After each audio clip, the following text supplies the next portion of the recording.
இன்னைக்கு நம்ம பார்க்க போற செலிபிரிட்டி விஜய் டிவில ரொம்ப ஃபேமஸா டெலிகாஸ்ட் ஆயிட்டு இருக்க மகாநதி சீரியலோட ஒன் ஆஃப் த ஹீரோவான குமரனை பத்தி தான். இவங்கள பத்தின ஃபுல் டீடைல்ஸ் தெரிஞ்சுக்கிறதுக்கு முன்னாடி சேனல்ல சப்ஸ்கிரைப் பண்ணாதவங்க மறக்காம சப்ஸ்கிரைப் பண்ணிக்கோங்க. அப்பதான் நாங்க போடுற வீடியோஸ் உங்களுக்கு நோட்டிபிகேஷனா வரும். வாங்க வீடியோக்குள்ள போலாம். குமரனோட உண்மையான பெயர் கமருதீன் பாஷா. இவரு செப்டம்பர் 14ஆம் தேதி சென்னை ஆவடியில பிறக்கிறாரு.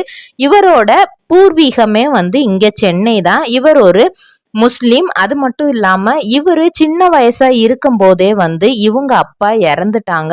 இவங்களுக்கு ஒரு அக்காவும் இருக்காங்க. சோ அம்மா பொதுவா முஸ்லிம்ல பெண்கள் அவ்வளவா வேலைக்கே போக மாட்டாங்க. இருந்தாலும் இவங்க அப்பா இல்லாத காரணத்தினால 2 பேரையுமே படிக்க வைக்கணும், அவங்க அக்காவையும் சரி இவரையும் சரி படிக்க வைக்கணும் அப்படிங்கிறதுக்காக அவங்க அம்மா ரொம்பவே கஷ்டப்பட்டு அவங்கனால என்ன முடியுமோ